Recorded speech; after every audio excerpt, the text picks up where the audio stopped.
Bismillahirrahmanirrahim. Alhamdulillahirabbil alamin. Wa sallallahu ala sayyidina Muhammadin wa ala alihi wa ashabihi wa man tabi'ahum bi ihsanin ila yaumiddin wa alaina ma'hum wa fihim bi rahmatika ya arhamar rahimin.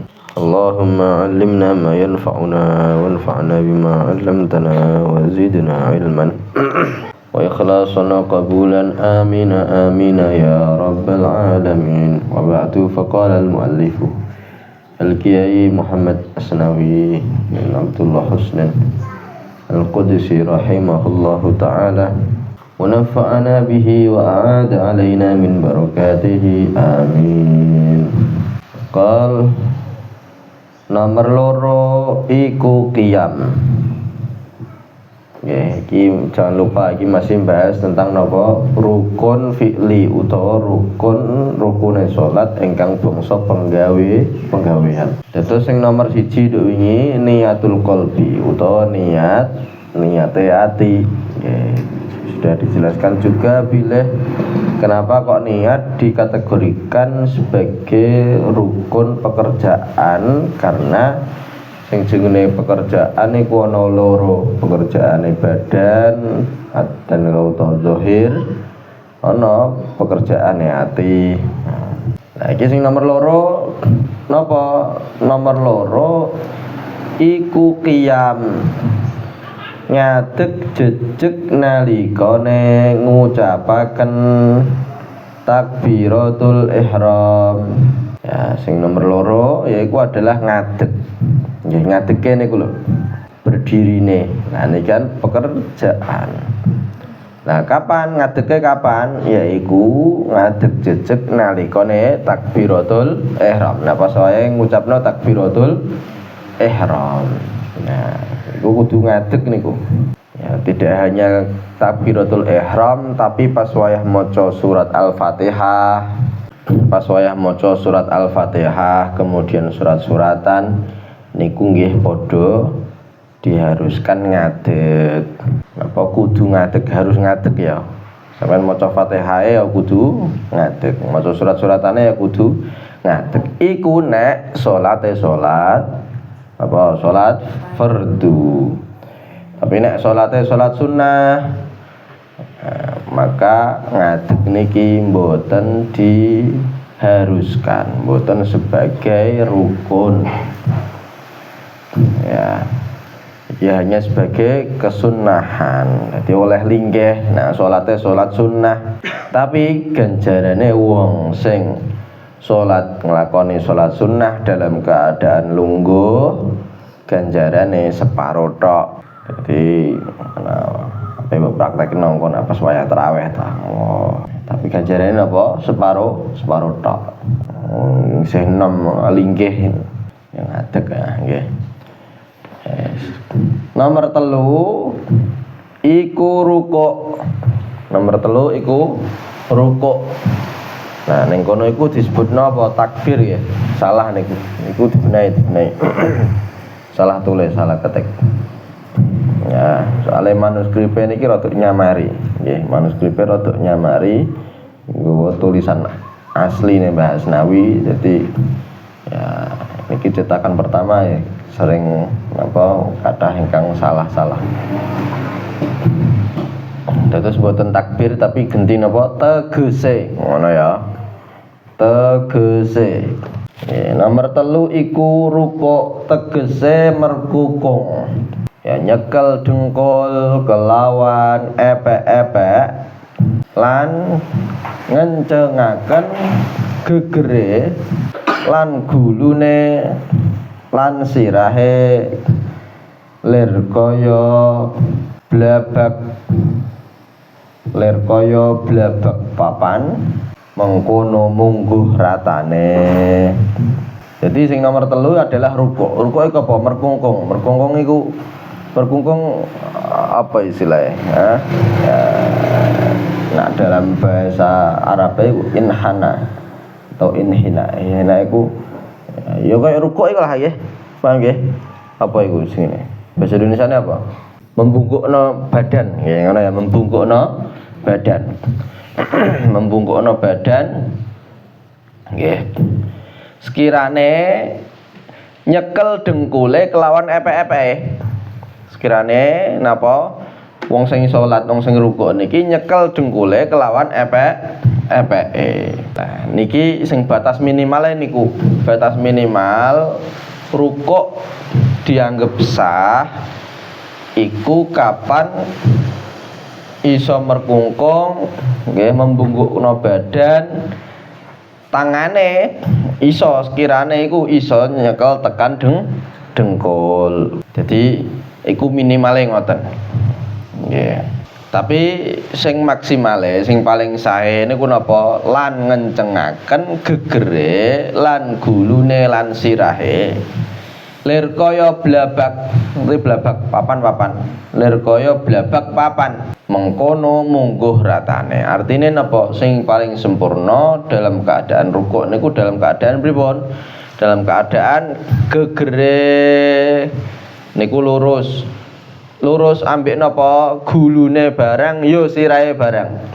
Jadi pas wae rukuk sirahe ambek gegere gulune niku rata. Sekirane dikeki papan ora sampai ambruk. Nggih. Luruse kaya ratane kaya papan kaya ngono. Paham nggih? Terus pas wayah rukuk sirahe sampean aja jengongok ngene iki.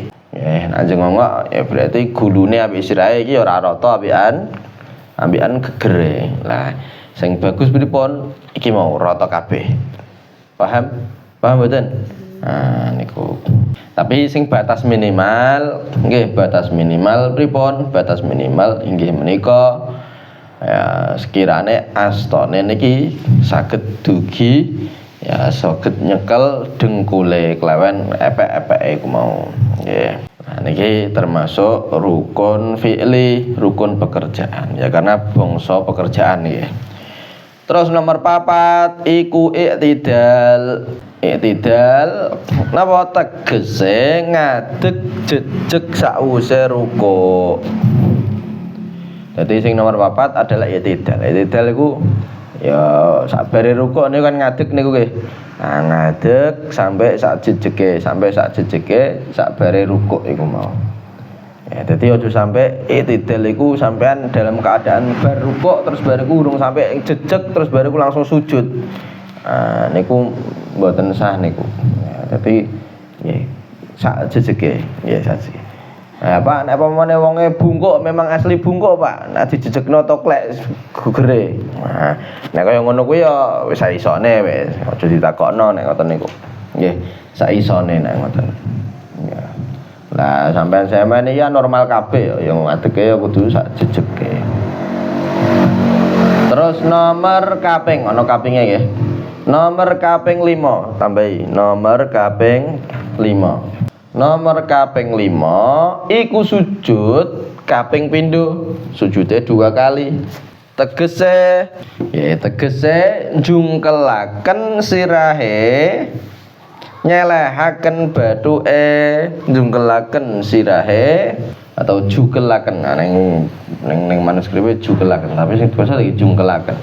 Jugelaken sirahe, nyelehake bathuke nang panggonan sujude sarana ndurake bokonge kasi ngungkuli sirahe.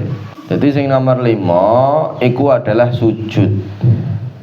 Oke, sujudnya 2 kali. Lah sujud niki pripun? Sujud niki njungkelaken sirahe. Njungkelaken sirahe nyelehno bathuke ning tempat sujude niku. Sarana napa? Sarana dhuwurna bokonge ngluwihi dhuwure ngluwihi ngungkuli sirahe. Jadi sujud niku nggih. Sujud niku disyaratkan harus napa jenenge asafiluhu yaiku bokonge nggih bokonge iku kudu luwih dhuwur daripada sirahe. Iku diharuskan niku daripada alihi. Iki maringi isyarah bilih wong nek wis salat ning ngarepe pangeran iku kudu nyelehno kabeh perkara sing dianggep mulya kanggo awak dhewe ne. Ya, kudu merendahkan diri sepenuhnya di hadapan Gusti Allah. Ya. Awak manusa niki nggih di antara anggota tubuh sing paling dimulyakno manusa niku napa? Sirah, nggih mboten? Sirah.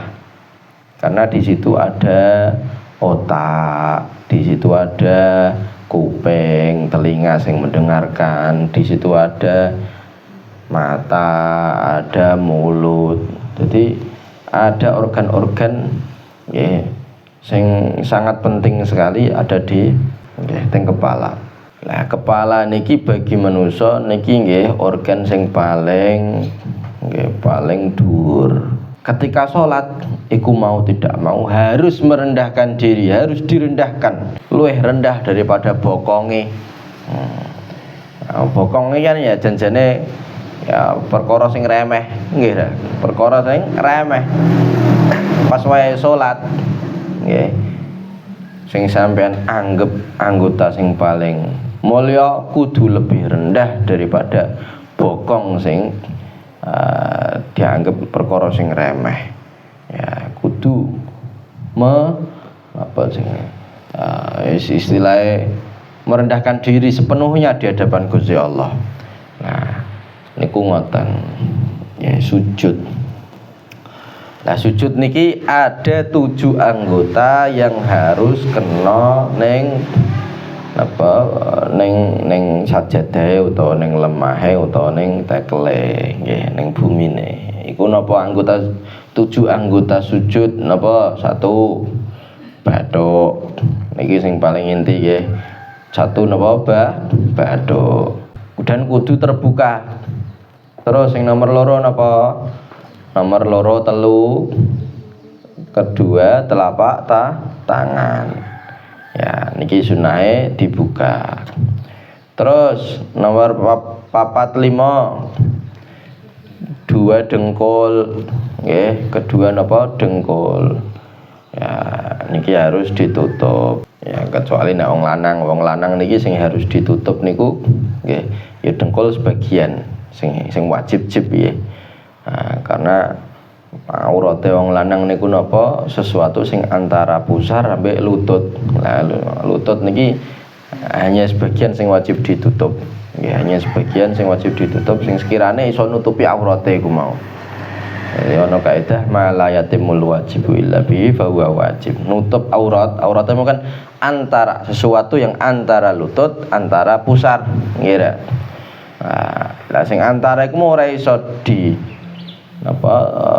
tutup kabeh kecuali nek harus melibatkan ya padha nutup nggih sebagian daripada pusar atau lutut iku mau. Maka nutupnya harus iku mau terus dipunjuli nggih.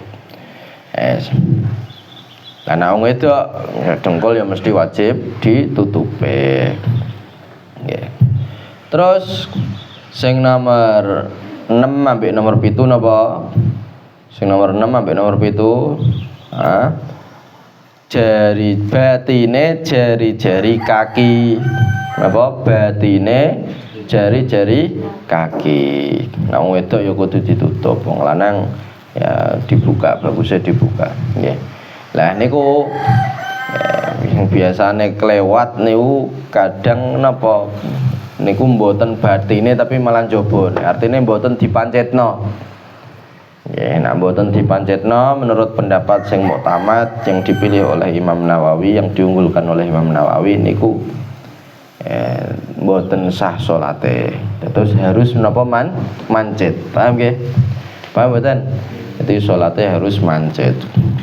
Nomor kaping 6 iku julus. Julus artinya apa? Lungguh nggih. Nomor kaping 6 iku julus utawa lungguh. Tegese lungguh ing antarane sujud loro mau. Nah, yaiku duduk antara 2 sujud. Iki nggih termasuk rukun fi'li, harus iku. Ya lungguh tahiyat awal. Ya lungguh tahiyat awal atau lungguh iftirash. Terus nomor kaping 7 iku julus. Tegese lungguh banjur salam. Ya, nah nduk mau julus sing nomor 6 niku julus lungguh antara dua sujud nggih. Nah sing julus niki iki lungguh tahiyat akhir, maksudnya ngoten, lungguh tahiyat akhir. Lungguh banjur salam. Nek mriki binuju. Nggih, kula cek malih, banjur sama binuju. Terus ya maksudnya ngeten, lungguh tahiyat akhir ngeten. Lungguh sing bariku langsung dia ikuti dengan salam nggih. Ya, lungguh tahiyat akhir. Ya niku nggih wajib harus nggih rukun fi'li. Terus nomor kaping 8 tartib.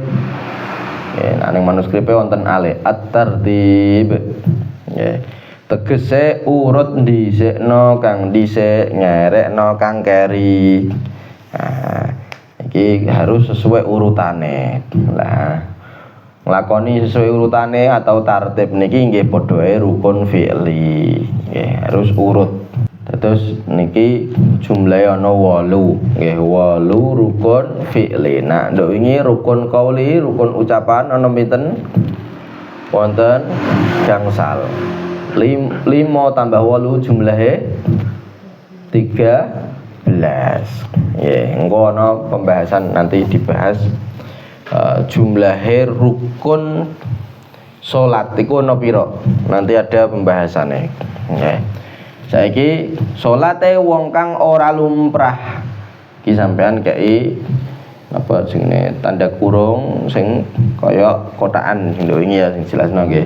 Iki nunjukno bahwa niki mboten saking manuskrip tapi tambahan saking muhakkik. Nggih. Kalimat salate wong kang ora lumrah niki judul sangka tambahan sangka muhakkik nggih.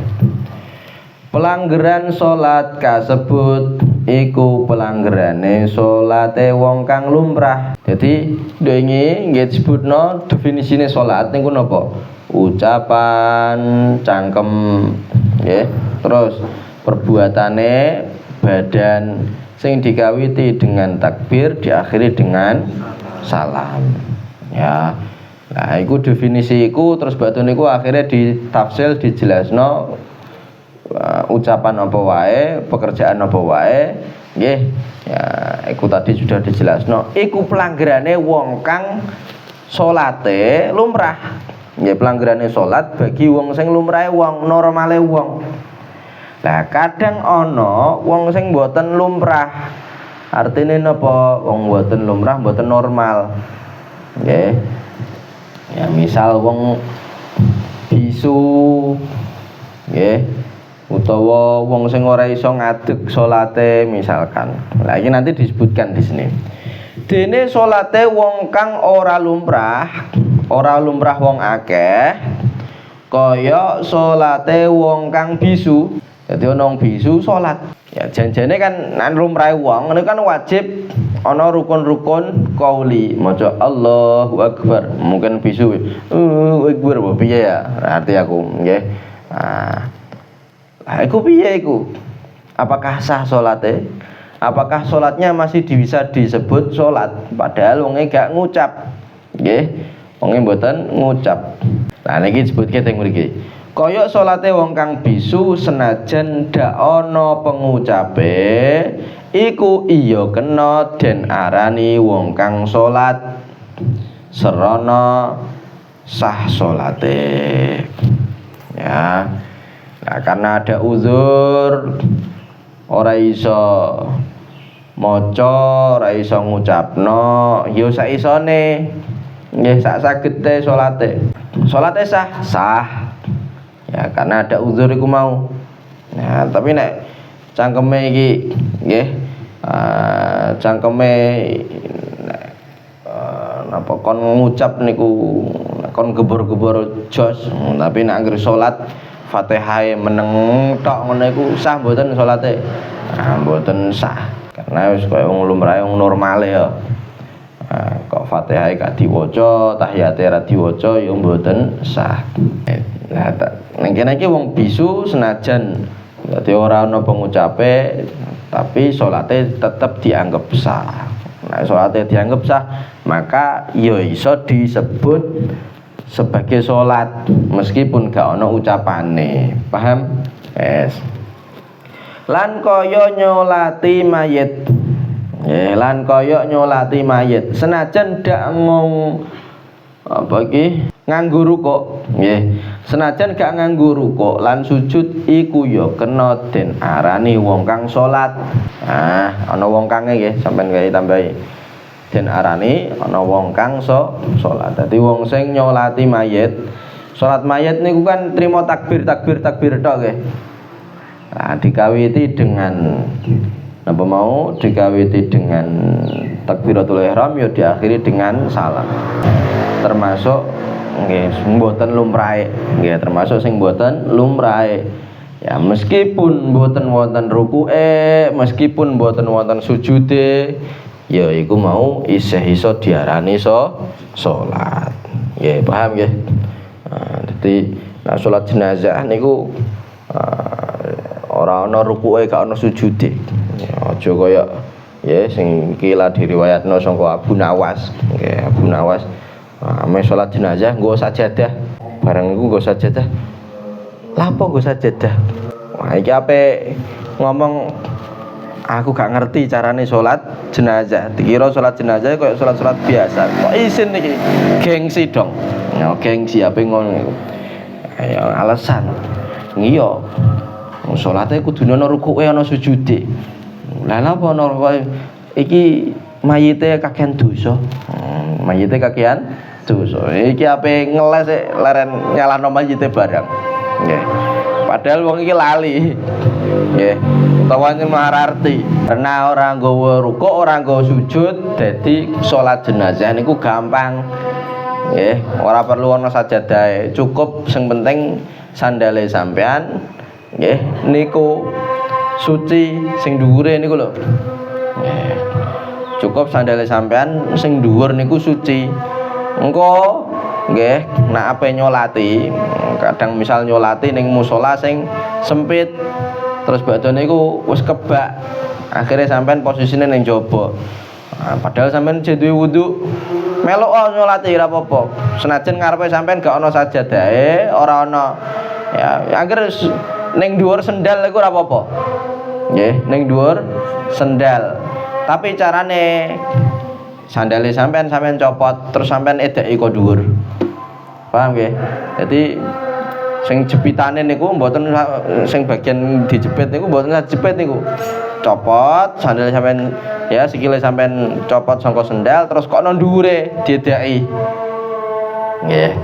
Kon dhuwure diedeki. Supaya napa? Supaya njagani menawa-menawa sandale sampean ngisor iki mau ana najis, nek sampean isih jepit kaya mau iku padha karo nggawa najis. Tapi nek wis mboten dijepit tapi angger diedeki kon dhuwur tok, nggih. Iki berarti sampean gak nggawa najis. Paham? Paham mboten? Nah, dadi besok kapan-kapan ngoten nek sampean nyolati wong, nggih, kok misal ora entuk panggonan ning jero masjid, ning jero musala, ning njaba ora apa-apa, saged melok nyolati. Ya cukup ning dhuwur sendale, nggih. Wong ya ora ana sujude, ora ana rukuke. Nah, niku. Lah meskipun ning kene disebutna meskipun ora ana rukuk, ora ana sujud, iku ya diarani sebagai salat, nggih. Lan kaya salate wong kang lara ora bisa obah. Iku iya kena den arani wong kang salat. Senajan rukune salat iku amung den batin ing jerone ati. Nah, begitu pula niki diantara contone salat sing gak lumrah iku napa? Ya iku salate wong lara. Wong lara sing ora iso obah. Ya wong lara ora iso obah, dadi ora iso gerak-gerik. Gawe nggerakno anggota tubuh ora iso, gawe nggerakno cangkem nggih mboten saged, ngucapke nggih mboten saged. Isih urip. Nah, maka selama isih urip ya wajib salat. Paham? Salate piye? Sak sagete. Nggih, sak sagete. Sah. Ya karena bisane koyo ngono kuwi. Apakah diarani salat? ya diarani salat. Nggih, senajan namung menapa sing dilakoni ku mung batin tok, batin ning jero ati tok. Iku ya sah. Nggih, paham ya dianggap salat. Niku ngoten. Ya mugi-mugi kula sampean niki sehat terus nggih. Sehat terus, sehat walafiat, saged ngibadah kanthi sing sempurna, sing sak bagus-baguse. Allahumma amin. Lan kaya salate wong kang lara ora bisa obah iku iya kena den arani wong kang salat. Senajan rukune salat iku amung den batin ing jerone ati. Jadi meskipun rukun-rukune salat niki mboten diucapno, mboten ditindakke, mboten dilampahi, tapi hanya di batin ning jero ati. Iku oleh-oleh wae nggih disebut sebagai orang yang salate sah. Jadi nek kapan ana wong takok apakah nggih rukun-rukune salat oleh dibatin dengan hati? Apakah oleh salat nglakoni salat dilakoni ning jero ati oleh mboten? Oleh. Tapi dengan syaratnya apa? Nek wis lumpuh koyo ngene iki. Jadi nek durung lumpuh koyo ngene iki ya wis kudu nglakoni salat dengan sempurna. Ya, nek wis lumpuh koyo ngene iki semoga iso lapo-lapo. Nah, iku lagi oleh salat batin ning ati. Nggih, paham nggih? Kadang ana wong sing melok aliran-aliran gak jelas niku do ninggal salat. Kapan salatmu kok ora salat?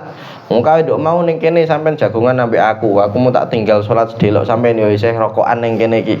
Kapan salate sampean? Aku wis salat kok. Kapan salate sampean? Nduk mau, nduk kapan? Ndi aku gak ngerti. Iya, salate tak batin ning ati. Iki apa iki agama kok enake ngene, ha? Sak karepe dhewe ngene iki. Ya, iku ora oleh kaya ngoten niku. Nggih. Jadi salat itu harus dikerjakan. Iki kudu hati-hati temenan sampean. Besok kok misal wis balik ning omah nggih nemu aliran sing macem-macem kaya ngono kuwi, ya ngarani salat iku cukup dibatin. Ya, iku gak usah melok-melok sing kaya ngono kuwi. Iki termasuk aliran sing sesat. Nggih, termasuk napa sing aliran sesat. Oleh dibatin oleh tapi catatane kaya ngene iki mau. Nggih, ora iso lapo-lapo. Nggih, mboten iso ngucapke, mboten iso nglampahi kaya wong mati tapi isih iso apa iso ana nyawane, ngene ku lah. Kaya wong mati tapi iso ana nyawane. Gak iso lapo-lapo ngono tok. Nah, kaya ngono iku lagi oleh salat dibatin ning ati. Ya. Nek isa normal kabeh ya ora oleh ngoten. Lan kaya salate wong kang den taleni ya kaya salate wong kang den taleni nang saka iku apa cagak saka niku napa cagak utawa kayu glugu upamane kang ora bisa obah iku ya kena diarani wong kang salat senajan amung pengucap bae tanpa penggawe. Nah, termasuk sing salat sing gak lumrah iku kapan misal ana wong niki ditaleni dibondo. Nggih, ditaleni ning kayu ning cagak utawa ning glugu ning kayunan. Ya. Terus gak iso obah sama sekali nggawe rukuk ya ora iso, nggawe sujud ora iso, tangane digawe ngangkat ya ora iso. Nggih, angkat tangan hukumnya sunnah nggih. Ya, digawe duduk antara dua sujud ya ora iso, duduk tahiyat akhir ya ora iso. Ya. Tapi iso ngomong. Maka salate pripun? Salate ya cukup Allahu Akbar, cangkepe tok. Ya. Dadi nggo rukun-rukun kauli tok ora apa-apa. Nggih. Tapi ambekan dibatin gerak-gerike nggih, batin gerak-gerike niku. Ya. Jadi kados ngoten. Nah, iku senajan rukun fi'li ora terpenuhi nggih, tapi karena posisi darurat kaya ngono iku ya dibondo ditaleni kaya ngono maka salate sah. Paham? Nah, dan yo disebut salat. Jadi jadi terang banget yen salat kang tanpa pengucap 5 lan tanpa penggawe 8 iya ora den arani salat mungguh syarak. Jadi wong sing salat tanpa rukun qauli sing 5 mau dan tanpa rukun fi'li yang 8 penggawe sing 8 iku ora iso diarani salat menurut syarak. Ya, iki bagi sing lumrah-lumrahe wong. Tapi nek gak lumrah maka ya bisa-bisa saja. Nanging liyane wong kang wis kasebut ing ngarep mau. Maksudnya apa? Wong sing ora lumrah. Nah wong sing gak lumrah maka ya mboten napa-napa. Nggih sak isone. Anapun wong kang wis kasebut ing ngarep mau iku salate kena den arani salat mungguh syarak. Ya karena bisane namung ngoten. Maka ya dianggap sah wae salate. Saniki bahas tentang jumlah rukune salat. Jumlah rukune salat. Nek nduk mau nduk mau iku disebutno pinten? 5 rukun qauli terus sampai 8 rukun fi'li. Totale pira? 13. Lah iki engko disebutno teng mriki. Jumlahe ana pira khilafe para ulama apa wae ning kene iki. Ayo baca. Pasulayan ngerti pasulayan? Perbedaan. Ya, pasulayan iku apa? Perbedaan pendapat. Ngoten nggih. Pasulayane ulama anggone ngitung rukune salat. Ya, niki yo sampean kei tanda tutup buka tutup kurung buka tutup sing kaya napa kaya kotak niku nggih. Ya niki tambahan saking muhakkik. Ana dene pengucap 5 lan penggawe ingkang 8 kasebut iku dumunung dadi rukune salat. Ya, jadi disebutkan di sini bahwa pengucap 5 rukun qauli yang 5 tadi, rukun fi'li yang 8 tadi niku dadi rukune salat. Totale ana berarti ana 13. Jadi rukune salat miturut pelanggaran iku amung 13. Jadi nek sing disebut kok trimo iku motok menurut pendapat sing niku wau, maka jumlahnya wonten pinten? 13.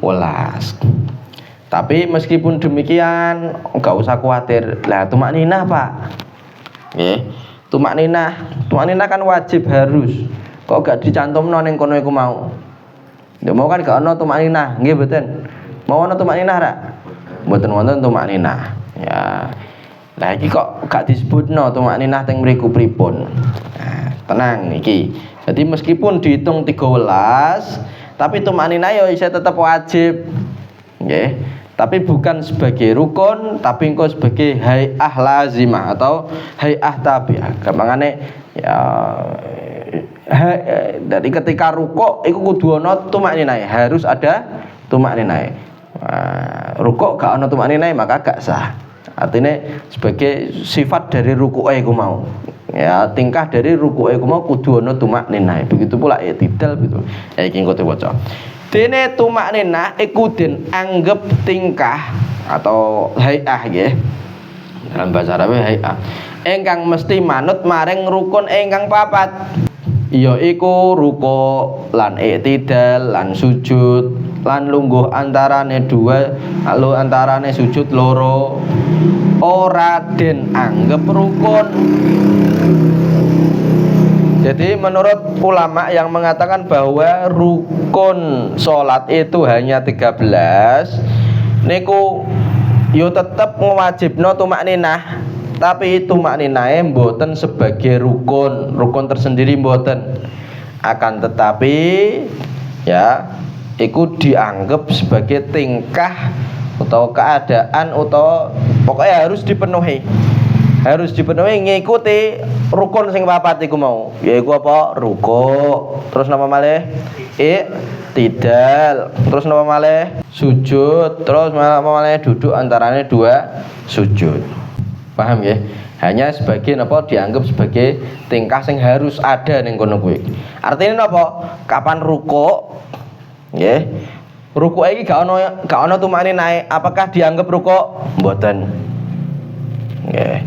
Terus sujud ora ana tumakninah, apakah dianggap sujud? Mboten. Sujude mboten sah.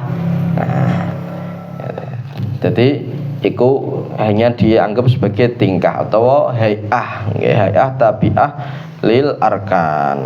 Ya iku mau ya, bukan dianggap sebagai rukun sing tersendiri nggih.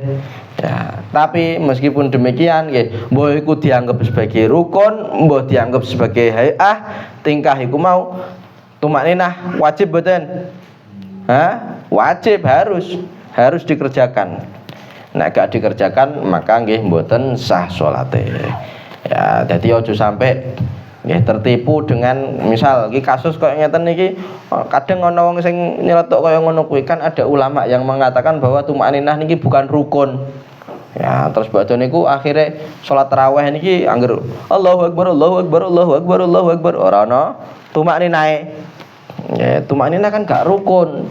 Ngendikane sebagian ulama, iya memang ora rukun mungguhe sebagian ulama, mungguhe sing ngarani rukun iku ana 13. Memang gak rukun, akan tapi iku tetap harus dikerjakan nggih, sebagai hay'ah, sebagai tingkah sing harus ngikuti rukun papat iku mau, yaiku ruku, sujud, i'tidal, duduk antara dua sujud. Nggih. Ya, jadi ya meskipun gak dianggap sebagai rukun tapi tetap wajib ono tumakninah iku. Paham nggih? Paham mboten? Nah, niku wis. Terus niki malih. Setengah ulama tumakninah ingkang ono panggonan papat, ono kata papat niku sampean kayak iku. Ana panggonan papat sekasebut, sadurunge kasebut dikai papat, ya iku kelewatan. Dibaleni setengah ulama tumakninah ingkang ana panggonan papat kasebut iku den wilang rukun siji. Ya, jadi sebagian ulama mengatakan bahwa ada nggih rukun, yaiku rukun sing jenenge tumakninah. Jadi tumakninah sing dianggap sebagai rukun. Nah, tumakninah dianggap sebagai rukun. Dianggap rukun siji tok, satu jenis tumakninah. Ya meskipun kok panggonane ana ning ruku, ana ning sujud, ana i'tidal, ana ning duduk antara dua sujud. Tapi iku satu jenis, yaiku apa? Tumakninah. Jadi dianggap siji tok. Siji rukun. Maka jumlahe nek ndok mau 13 iki ketambahan rukun tumakninah, maka jumlahnya pinten? 14. Jadi jumlahe rukun iku 14. Nah, paham ya? Jadi kapan ana wong kok ngarani rukune salat ana 13, oh iku maksudnya kaya mau. Ana sing ngarani rukune salat 14, oh iki maksudnya ngeten, ana ketambahan napa mau rukun tumakninah, dan tumakninah dianggap cuman satu rukun. Ya. Lah engko ana sing ngarani 17. Rukune salat 17. Ternyata napa? Tumakninahe dianggap papat. Dadi rukune salat iki terus badhe niku engko ruku, tumakninah ing dalem ruku, terus badhe niku sujud atau i'tidal, tumakninah ing dalem i'tidal. Nah, dihitung siji-siji. Mulane engko jumlahe dadi pinten? 17. Dadi 13 tambah 4 totale 17. Iki ya iki. Setengah ulama tumakninah ing rupaning atau rohning nggih, kula saya ragu niki, saya perlu ditahqiq malih. Panggonane ing rohning atau rupaning panggonane iku patang panggonan, dadi den wilang rukun papat. Nah, jadi sebagian ulama rukun iku tumakninah tadi kan ada di tempat 4 ya, 4 tempat. Nah, lah iku dihitung siji-siji. Ya, dihitung siji-siji. Ning ruku tumakninahe dihitung, ning i'tidal tumakninahe dihitung, ning sujud tumakninahe dihitung, ning duduk antara dua sujud tumakninahe dihitung. Jadi totale papat tumakninahan dihitung rukun sing papat. Nah, nek kaya ngono iku mau 13 tambah papat jumlahe pira? 13 tambah papat 17. Jadi jumlah rukun iku 17. Nah, iku ngoten nggih. Iki nek iku mau nduk mau nggih. Ya, mbah sing 13, mbah sing 14, mbah sing 17 niku khilafe khilaf lafzi. Ya, khilafe khilaf lafzi. Artine napa khilaf lafzi iku khilafe namung pengucapan yang jaba tok, tapi hakikate ya padha kabeh. Ya dari ketiga kelompok ulama tadi yang mengatakan 13, 14 utawa 17 iku ya kabeh ngarani nek tumakninah iku harus dikerjakan. Mbah iku dihitung sebagai rukun utawa gak dihitung sebagai rukun. Mbah iku dihitung sebagai rukun utawa sebagai hay'ah sing ngikuti rukun-rukun papat niku. Tingkah sing ngikuti rukun papat mau. Ya dihitung sebagai sak rukun utawa dihitung papat rukun. Iku kabeh ngakoni nek tumakninah wajib. Tumakninah harus. Nggih. Lah iku khilafe khilaf napa? Lafzi. Khilaf napa? Khilaf lafzi. Artinya napa? Secara istrima penamaan jobo tok. Khilaf lafzi ngeten, khilaf lafzi. Tak kasih contoh. Sampeyan ngerti telo. Ana sebagian wong ngarani telo iku mbah pohong mbah apa ya. Iku sing si A, iki apa iki? Telo. Sing si B apa? Ngomong pohong misalkan. Padahal loro-loro ini ya padha ngakoni nek iki ya jenise kaya ngono kuwi. Tapi disebute iki wong ki nyebut iki saya ora sing iku. Misal ngerti gorengan ning kene iki disebut apa? Bakwan, ngira. Engko ning daerah liya disebut bala-bala. Nah, ana ya nyebut bala-bala. Iki apa iki? Iki bakwan. Ora bakwan iku bala-bala iku. Ya, tapi hakikatnya padha kabeh. Nggih, hakikate padha. Hanya beda penyebutan, tapi janjane ya nek kon nyebutno bakwan iku apa? Bakwan iki pakanan sing digoreng sing terbuat dari iki. Engko bala-bala takoni, bala-bala iku apa? Bala-bala iku pakanan sing digoreng sing terbuat dari ini. Ya padha, intine padha. Nggih mboten. Nah, iku jenenge napa? Khilaf lafzi. Perbedaan sing hanya sebatas njobone tok, penamaan njaba tok lah. Nah, lah iku mau khilaf lafzi ngitung ya kaya ngono. Tapi kabeh sepakat bahwa tumakninah harus dikerjakan. Paham? Lah nek sing ning sabadane niki khilafe khilaf maknawi. Khilafe memang khilaf hakiki utawa hakiki. Memang khilaf sing memang bener-bener khilaf.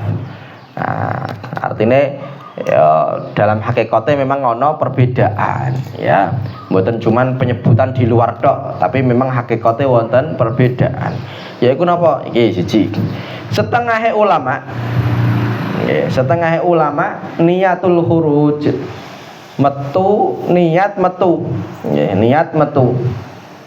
Tegese metu sangka salat iku den wilang rukun siji. Jadi sebagian ulama ada yang mengatakan bahwa ketika salam niku kudu ana niatul khuruj. Iku apa? Niat metu sangka salat. Nggih.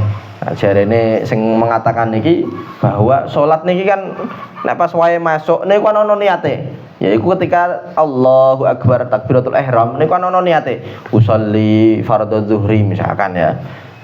Lah maka pas salam ya kudu ana niat metune. Nah, iki menurut sebagian ulama kaya ngoten. Tapi iki pendapat sing mboten muktamad nggih. Mboten muktamad. Mentok-mentok hukume sunnah. Ya, jadi menurut pendapat sing muktamad ya, pendapat sing iso dicekeli bahwa niatul khuruj utawa niat metu sangka salat niku hukume hanya sunnah mboten wajib. Itu pun panggonane pas salam. Nek sampean kok niat metu saka salat mbok lakoni mbok krentekno niat metu saka salat sadurunge salam, ya batal salate sampean. Ya, kudune napa pas salam. Ya, dadi iki kesunahan sing terlalu tepi jurang iki. Tepi jurang. Soalnya napa? Iki nek kedisian daripada salame batal salate. Nggih. Maka ya wis gak usah dipikir iki wis angger ya apa meneh ra dilakoni ya ora apa-apa. Lah, balik nate mriki. Jadi sebagian ulama, setengah ulama iku ora kok separone ulama, ana ulama siji terus diparuh ngoten mboten nggih. Maksudnya setengah ulama iku apa sebagian ulama. Sebagian ulama mengatakan bahwa niat keluar dari salat hukumnya adalah wajib, hukumnya adalah rukun, disebut sebagai rukun tersendiri. Rukun siji. Jadi jumlah rukun iku banjur 18. Ya, jadi jumlah rukun iku banjur 18. Iki ana tambahan siji ku yaiku niatul khuruj. Ya. Dan khilafe ning kene iki khilaf sing hakiki ya. Nah, para ulama jumhur ulama nggih sing muktamad, pendapat sing muktamad niatul khuruj niki mboten wajib. Mboten rukun. Iku ngoten nggih. Jadi jumlah rukun iku ana banjur 18. Wes. Dene pasulayane ulama kang kasebut kabeh, mboten kalih nggih, tulis kabeh. Iku binuju iku banjur kurang rok iku dhuwure iku. Dadi jumlah rukun iku banjur ngoten nggih. Kurang rok tambahi rok. Iku banjur 18. Dene pasulayane ulama kang kasebut kabeh ya mboten kalih nggih. Dadi nek teng manuskrip niku kabeh nggih. Ya, kabeh. Dene pasulayane ulama kang kasebut kabeh iku iya padha benere munggo hakikate. Nah, tapi niki kecuali sing terakhir nggih. Kecuali sing terakhir nanti ya dikomentari kalih beliau. Iku padha benere munggo hakikate. Artine napa? Al khilafu lafzi. Ya sing tak sebut mau. Jadi hakikate padha kabeh. Cuman penyebutan secara zahire tok. Ya, penyebutan secara hitung-hitungane tok, tapi ya janjane kabeh ngwajibno tumakninah nggih. Krana sing milang rukun 13 iku ora ngitung tumakninah. Nggih. Ora ngitung tumakninah sebagai rukun tapi ya tetap harus dijalankan sebagai hay'ah tabi ahlil arkan. Sing ngitung 14 tumakninah dihitung amung siji. Nggih. Sing ngitung 17 rukune dihapus nggih. Sing ngitung kalimat rukune niku dihapus. Sing ngitung 17 tumakninah den hitung 4 miturut maring ngoten nggih. Miturut maring panggonane. Limo sing ngitung 17 tumakninah dihitung 14 ya. Sing ngitung 14 tumakninah den hitung amung siji. Sing ngitung 17 tumakninah den hitung 4 menurut maring nggih, maring terus maring panggonane 4. Nah, jadi sing ngitung 17 karena tumakninah ana 4 ning 4 panggonan maka dihitung siji-siji. Ya, maka kalau ngene iki ya tetep kabeh mau ngakoni nek tumakninah iku harus. Terus sing iki sing ngitung 18, sing ngitung rukun 18, ana rukune kalimat rukun. Sadurunge 18 dikai tambahi kalimat rukun. Sing ngitung rukun 18 iku niatul khuruj den hitung rukun. Niatul khuruj dihitung rukun. Iki kaul banget apa sih?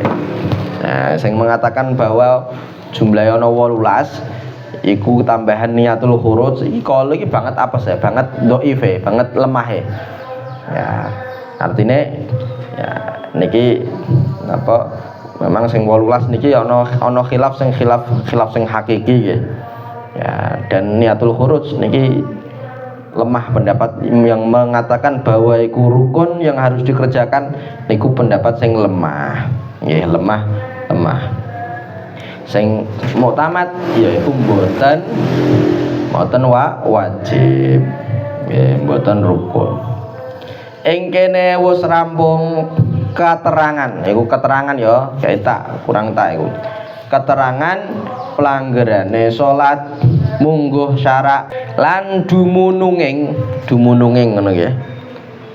Lan dumununging rukune salat lan pesulayane ulama anggone ngitung maring arkanus shalah. Nah, sampai sini sudah selesai keterangan tentang definisi sholat, pelanggaran sholat ya menurut syariat. Juga ya rukun-rukunnya sholat, terus juga perbedaan para ulama dalam menghitung rukun-rukunnya sholat. Niki wes tekan kene iki, nggih. Sampun bakdo niku. Lah niki mangke dilanjutno besok insyaallah. Cacahe salat ingkang wajib atau cacah iku apa cacah? Nggih, jumlah salat sing wajib. Ya iku ana pira besok insyaallah. Sallallahu alaihi wasallam Muhammadin wa alihi wasallam. Alhamdulillah.